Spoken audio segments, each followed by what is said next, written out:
Alex Eala versus Leylah Fernandez at the DC Open round of 16 has been labeled by nearly every outlet as a rematch fueled by revenge. But that narrative oversimplifies what's really happening.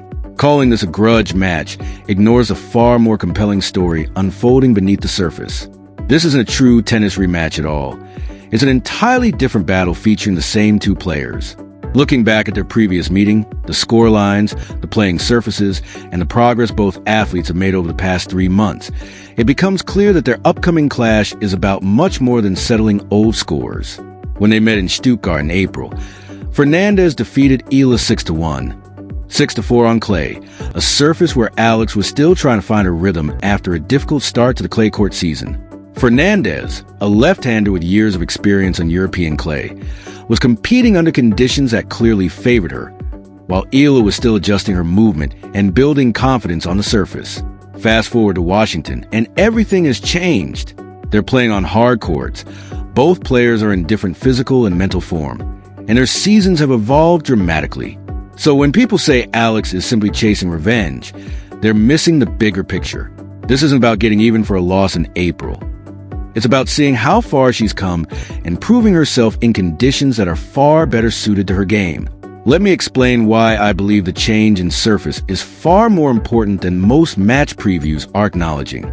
Their previous meeting in Stuttgart took place on slow, high-bouncing clay, a surface that rewards patience, footwork, and the ability to grind through long rallies.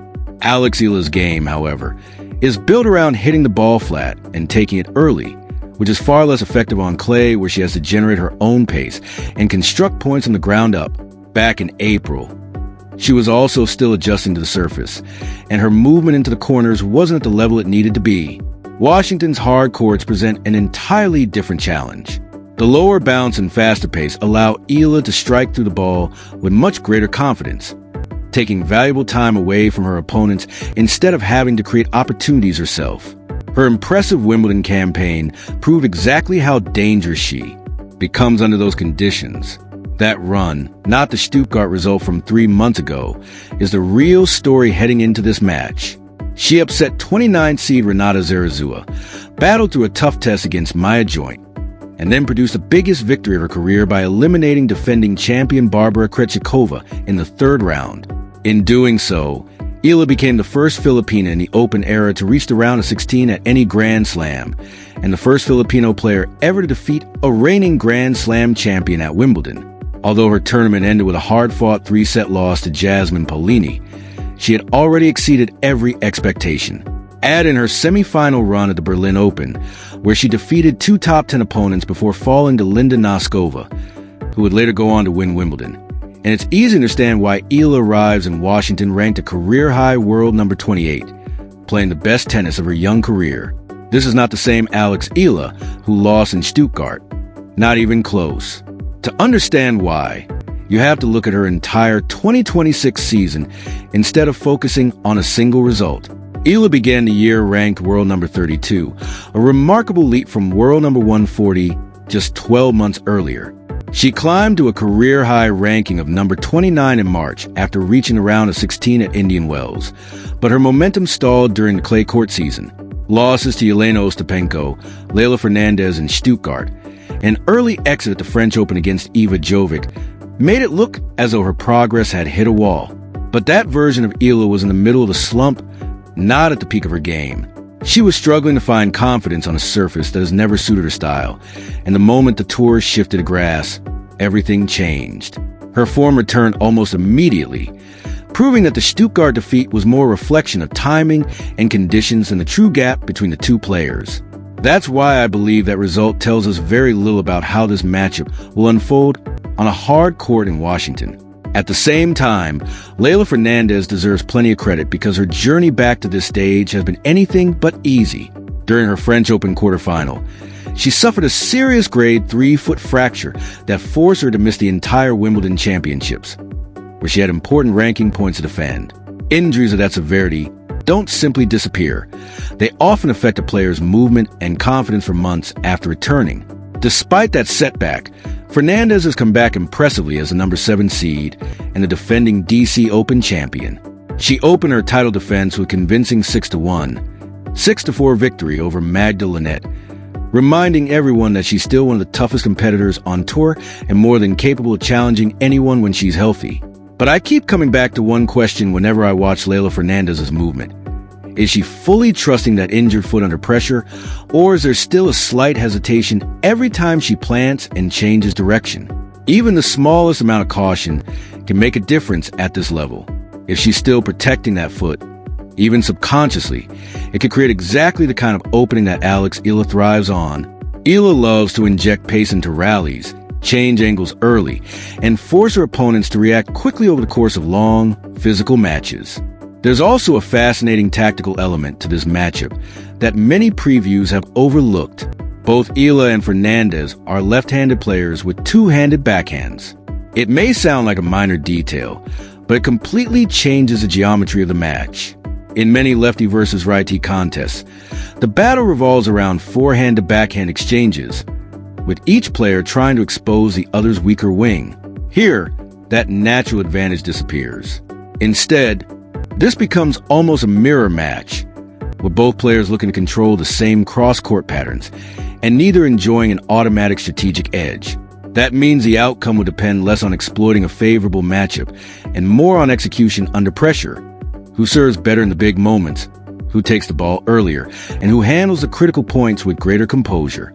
At the moment, I give Eala a slight edge in that department because her ball striking has looked noticeably cleaner, sharper, and more confident in her outstanding Wimbledon run. Still, mirror matches like this are notoriously difficult to predict, as they're often decided by the smallest margins rather than obvious tactical advantages. What usually decides mirror matchups like this? In my experience, after watching countless matches between players with nearly identical styles, the outcome often comes down to a handful of subtle details rather than one obvious advantage. The first is who can consistently hit the wide serve in the deuce court, forcing the returner off the court and opening up the next shot. The second is who is willing to step inside the baseline and take the return earlier, stealing valuable time from the opponent before the rally even begins. Those two elements can completely shape the rhythm of a match. Alex Eala and Leylah Fernandez both prefer to play aggressive front foot tennis. Neither player enjoys sitting 4 or 5 feet behind the baseline, waiting for mistakes. Instead, they look to dictate play with early ball striking, redirect pace, and constantly pressure their opponent into hitting one extra difficult shot. That means every rally becomes a battle for court position. Whoever controls the center of the baseline usually controls the point, while the player who is pushed backward is often forced into a defensive role.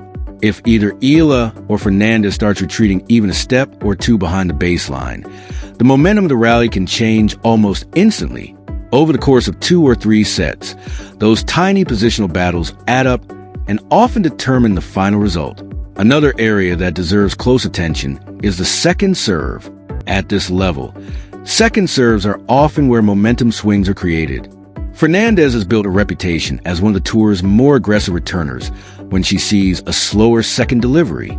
She doesn't hesitate to step well inside the baseline, take the ball early, and immediately put the server under pressure. If Eala's second serve placement becomes too predictable or lacks enough depth, Fernandez has experience to attack it relentlessly. On the other hand, Eala has also become far more confident on return over the last few months. During her recent run of strong performances, she has shown a greater willingness to step into the court, shorten her backswing, and take control of points from the very first shot. That confidence could make the return game one of the biggest deciding factors in this matchup.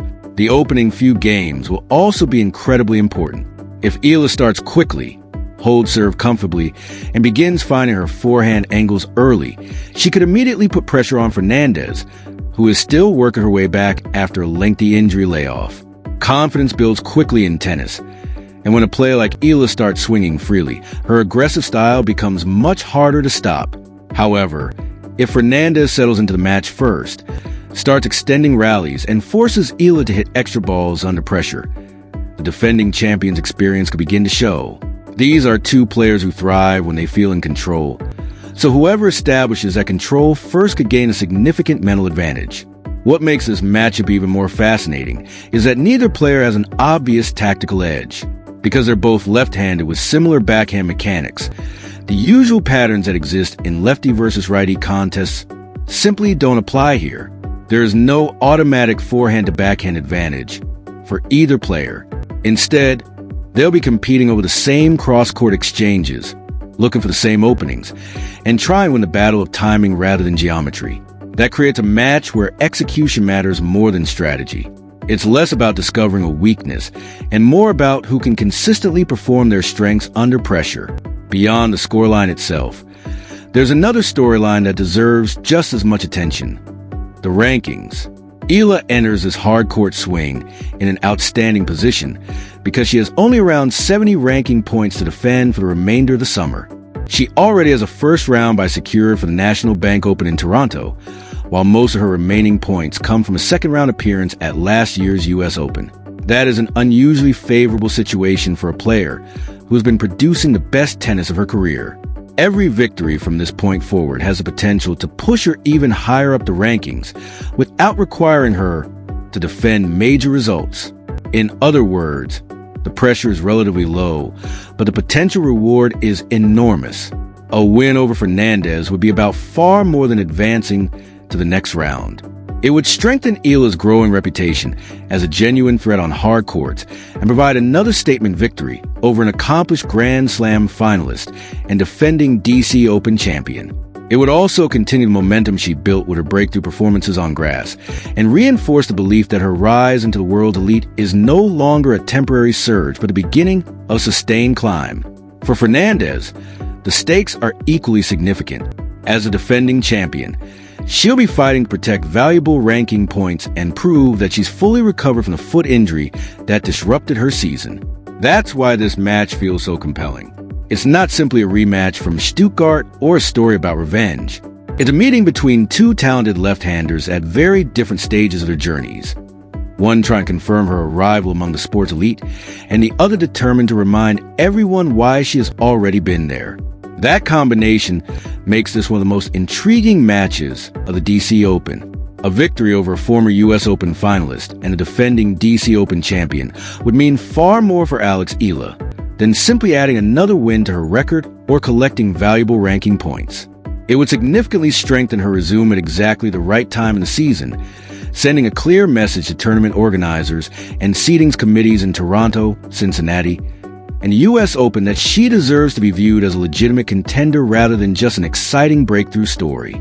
Wins like these change perceptions. They prove that success isn't based on one magical week or one headline-making upset, but on consistently competing with and defeating the best players in the world. Every signature victory adds another layer of credibility, and another win over a player of Leylah Fernandez's caliber would only reinforce the belief that Eala belongs among the elite.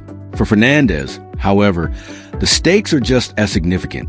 Currently ranked world number 34, after spending months recovering from a serious foot injury, this tournament represents an opportunity to show that her ranking no longer reflects the true level of her tennis.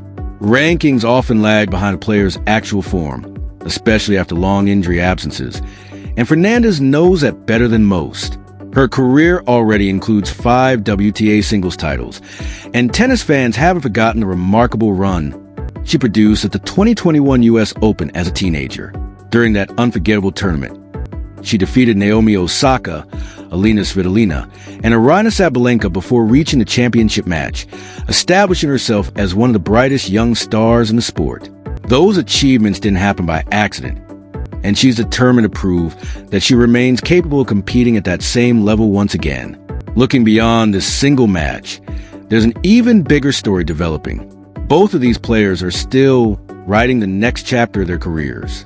Fernandez is fighting to prove that her career-high ranking of world number 13 wasn't the peak of her potential, and that a devastating injury hasn't quietly cut short what should still be the prime years of her career. She's trying to remind the tennis world that she's still capable of challenging the very best and competing deep into the biggest tournaments. Eala, meanwhile, is attempting to prove something completely different. She wants to show that her breakthrough performances at Wimbledon were not a one-tournament phenomenon fueled by a single headline victory over a defending champion, but the beginning of a sustained rise toward the top of the women's game. On the WTA Tour, consistency is the hardest quality to develop. Anyone can produce one brilliant week, But repeating that level month after month is what separates future champions from temporary sensations. That is why this round of 16 clash carries so much weight. The winner won't simply move one step closer to the DC Open title. They'll also head into the North American hardcourt swing with enormous confidence and momentum. A quarterfinal appearance, combined with another high-quality victory, would provide the perfect platform before the National Bank Open in Toronto and the Cincinnati Open, two tournaments that serve as the final preparation for the U.S. Open. Confidence is one of the most valuable assets in professional tennis, and a player who leaves Washington with another statement could carry that belief into the remainder of the season. The player who falls short, on the other hand, will inevitably face questions. Was this season genuine progress, or has the momentum begun to slow? For Fernandez, people will wonder whether she's truly back to full strength after the injury. For Eala, critics may ask whether she can consistently back up her biggest performances against top-level opponents.